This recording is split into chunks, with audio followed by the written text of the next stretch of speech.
Hi everyone. Today we're going to talk about the ruffler attachment. Now, if you've got one in your box of attachments, you probably, like I did, think, well, that's very scary looking. It's like a tortured device almost. It's got bits everywhere and cogs and just a lot of weird going-ons. But actually the ruffler is a very clever device. Now I have two rufflers, so I'm going to take you through both just in case you've got one or the other. One of my rufflers has numbers at the top, number 1, number 6, number 12, and then a star. Another ruffler that I have, and they look kind of similar. The other ruffler that I have in the light, a number 1, a star, and the number 5. Let's start first, before we even put this ruffler on our sewing machine, let's do some maintenance. Just like your sewing machine, it's not going to work if it's dry or seized. It needs some oil. So there are 3 points on a ruffler that you need to oil. You don't need to oil them very often, but if you've never used your ruffler, it's not going to ruffle. It's not going to do very much if it's stiff. So let's talk about the oil points first. Think of it as a triangle. We have this point here. We have this point here. And then we go up and we have these kind of cogs. Let me turn it this way for you. We have these cogs here. So the first thing to do, and I'm going to do this with you, get yourself some kitchen towel and oil. I'm using just the normal sewing machine oil. And I'm going to drop one drop. Well, if you can do half a drop, that's even better. But one drop there. Let me go around this side. We're going to drop, I'm going to turn it at an angle. We want one drop there. And we're actually going to do 2 drops because you'll see that, well, that was a big drop, but that'll do, that's fine. Let's just pop some drops there. The reason why I'm doing this on kitchen towel is because if you've not oiled your ruffler, not only is the oil going to start lubricating the ruffler, it will also kick out all the muck that's hidden and sitting there. So the first thing I want you to do, hold it from this end and pull this and just rock that back and forth. Okay, that's doing 2 things. It's sending oil. I just dropped my thing. I'll use it there. It's sending oil to lubricate this moving part and this hinge. So just work that oil. Now mine's quite smooth, but yours might be quite stiff. So just work that oil back and forth, and you'll notice it will start to really improve the movement.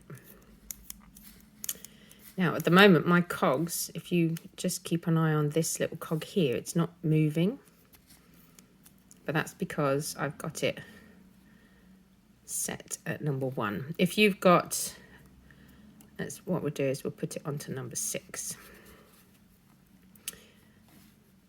Actually, yeah, number 6. So you're moving this back and forth, and that's starting to lubricate those 2 joints. Now let's work the oil around these cogs. So you can see I've got oil on my hands now. So I'm still holding this end, but I want you to push this. Can you see there's just by pushing round. Now you can see the muck that's starting to come out of mine, even though I have cleaned this. So all I'm doing is just working that round. Now you can push it quite a few. There, look, there's the muck there. And then push it back, chop that all the way down, push it back, and all you're doing is working the oil around. And you can see just how much muck is starting to come out. So do that with your ruffler first, and just, there you go, push it all the way in, chop that all the way down, push that all the way in, and it's moving this part here, push it down, there.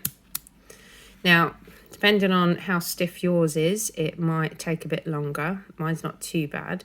So the next thing I'm going to do, just leave it there a minute. What you can do for yours, if it's in quite a bad state, or it's very mucky or very dirty and gungy, take an old toothbrush and you can start working some of that dirt and grime, and even if there's some rust, you can just work that round. I'm just going to turn it round the other side so you can see there's lots there. Yeah, look how much is coming out now. So the toothbrush is just loosening, using the sewing machine oil, it's just loosening all the muck and gunge and years of just not being able to play properly. Now, you might want to put a little bit more sewing machine oil on, but that will start to just loosen everything up. Mine's still a bit grubby, but that's okay. So let's just work it there. There's a little bit more gunge there. So you want to do that first, because it's not going to work no matter how much you try. It's just going to put a stiff ruffler is actually going to just start to put pressure on your machine, and you don't want that. You want this to be a nice, smooth, flowing action. Like so. Once you've done that, pop it on your kitchen towel and then just wrap it up and then just leave it to sit. Leave it to sit for an hour, or a couple of hours, or even a few days if you want to. It's just so that the oil has worked in, and you know, you can then open it up and then give it another clean in a brush. What you don't want is to then have residue oil dripping onto your fabric. So I'm just going to give mine a wipe. The oil that did need to go into those moving parts is there. But if I had mine sitting there for a little while, some of the oil is going to wipe down onto the parts that are going to be touching the fabric. So let's give it a good wipe down. It will help. You might have some stubborn points that are quite rusty. It's okay even if you used something like my go-to is WD-40 actually. It's not going to harm the ruffler, but it will drive all the moisture out of all the gears and all the moving parts. So you have to get all the WD-40 off your attachment, and then there you go, and then soak it in oil. If there's any residue WD-40 inside, it will push out the oil. So you can see mine is still, there's a couple of mucky parts, but it's cleaner. If you want, you can let that, like I would let that rest just in case there's any other oil, but I've only done a couple of drops, so I should be fine. Same for if you had this type of, you can see mine's got a couple of mucky parts on it, but that's fine. So let's now talk about the moving parts, what they all do. If you're familiar, once you're familiar with how the ruffler works, then we can get it under the machine and we can get it using some fabric. So obviously we've got this part here that pulls out, and we've got, I know there are correct names for these things. I call that the jabber, this thing here, because it jabs and then comes out, and then it will jab. It's jabbing the fabric, okay? That's the important bit. That's what creates the ruffle. On my one, I also have this screw, and you can see it with this one, my little 1/5 star. That's also got the screw. You can adjust this up and down, and I'll explain what that does afterwards. Mine also has this little blue thing here that I can turn, or I can put back. So if you've got one, just push it so that it's all the way covering that little lever. This one, as you can see, doesn't have one. The screw, when it's screwed all the way in, and I do that, it pushes onto this bar. And then when it lifts up, it's coming all the way. If I was to unscrew this, let's unscrew this back a bit. It's not moving that very much. So what is this screw? This screw, I'm just going to turn that all the way in. This screw determines our jabber and how deep a jab it does. So that jabbed all the way in, and then when it comes down, it pulls it all the way back out. So if I unscrewed that, that comes out a lot further. And I'm going to push that in so it's jabbed, and then when that comes down, the jab doesn't come out all the way. This is determining how deep your ruffles are. You might have just a little ruffle, or you might have a big mungo ruffle. So this screw is determining the depth of your ruffle. So if I show you on a piece of fabric, when that fabric is going under and it gets to the jab point, it might jab quite a deep fold. Or if you've adjusted this screw quite high up, it will do a little jab. So this determines your jabness, ruffle jabness. So for the purpose of this video, I am just going to screw that down. So I'm going to create some mungo jabs on the ruffler. Let's start now on this section here. So as I say, I've got two rufflers. One says 1, 6, 12 and a star. So you can lift this up and put this into the different sections. So you're choosing either number 1, number 6, number 12 or a star. If I take this one, a lot easier. We have, if I turn this in the light so that you can see, we have number 5, star, which there's a little groove that sits in, or 1. 1, star, and 5. What do the numbers mean? The numbers mean jab every 1 stitch, every 6 stitches, every 12 stitches, Star means no jab. It will just do a straight stitch. 12 stitches, 6 stitches, 1 stitch. If it's every 1 stitch, it's going to go jab, jab, jab, jab, jab.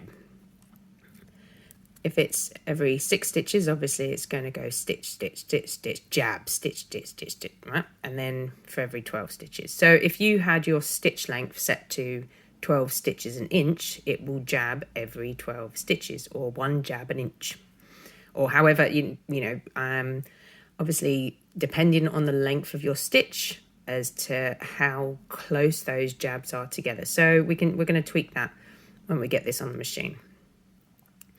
Let me put that on number 1. With this little fella, if I turn it, now it does the same thing with the screw. That screw it's the same thing. It determines the mungo-ness of the jab.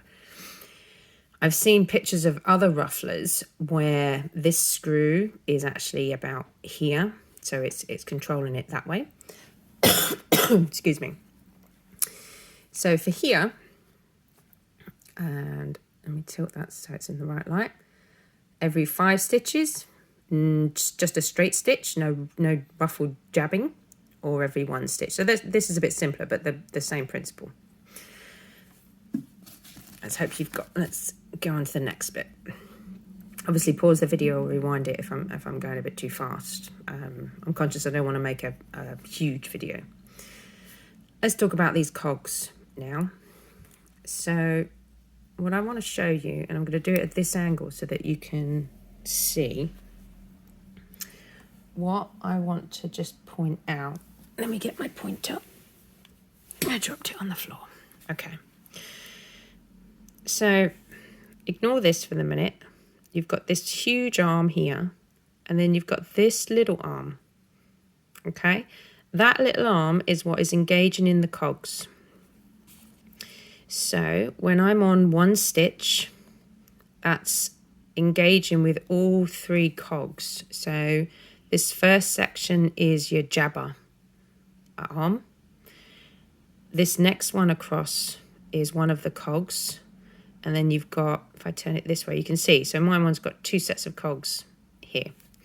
So let's see how that works. So if I move, I'm going to just move that across to number 6. And what that, actually, let me show you on here. So if I put it on the star, this looks like a little fist. This fist is not engaging at all with the cogs. Let me just wipe off that bit of oil.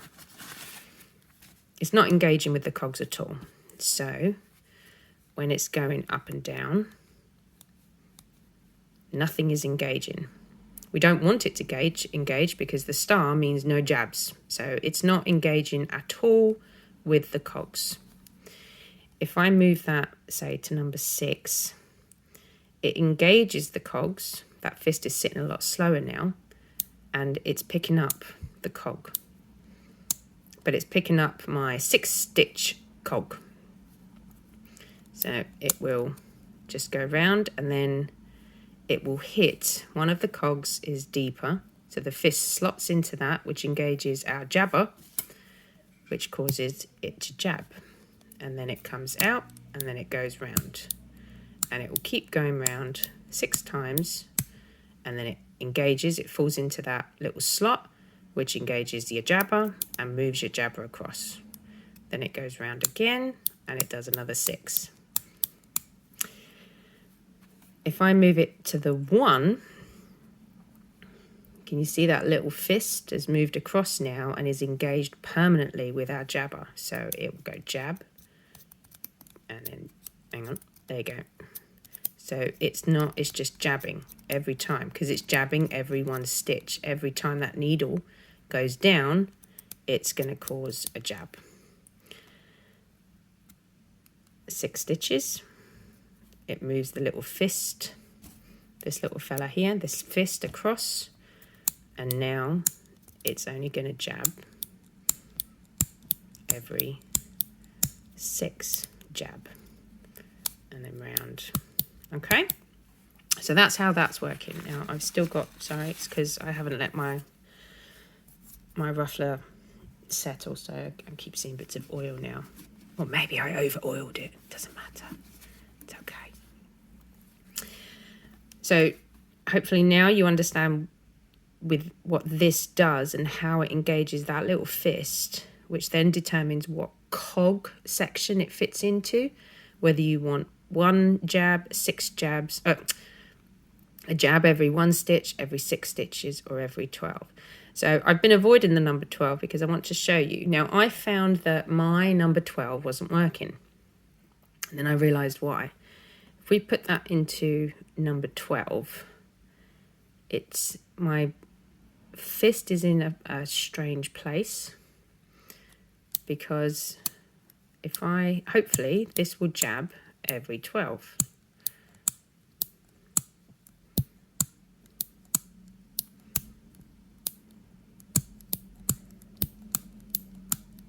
But what I found is it's not jabbing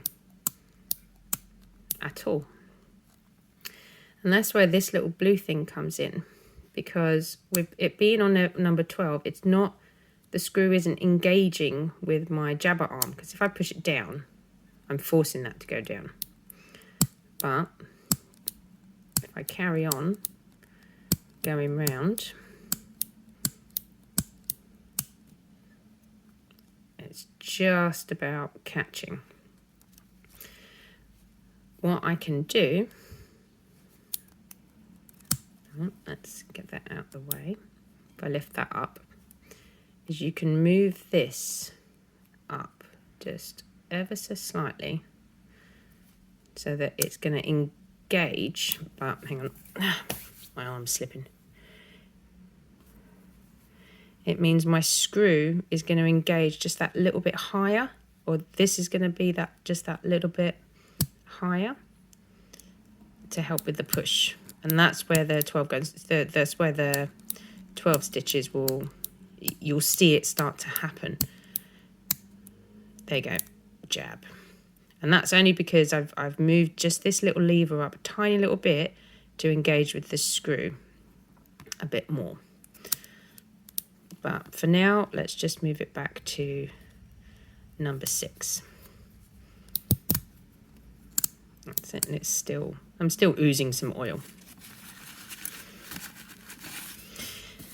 So that's basically the ruffler. Okay, hopefully now you have a better understanding of what those cogs are doing, what all these little weird bits are. Certainly give it a good oil and a wipe down before we start. If I just quickly show you this one, so this is my 1 star 5 one. Same thing. It will, what have I got it on? Yeah, I've got it on 5. So 1, hang on, let me click it round. What I'm looking for is at the point where the fist drops slightly lower, and that's what engages the ruffler. So jab. And then if I hold it at that angle, you can see where the fist was engaging into not only my normal cog, but into the jab arm as well. And then we can go round again. And then round to my number 5, and then jab again.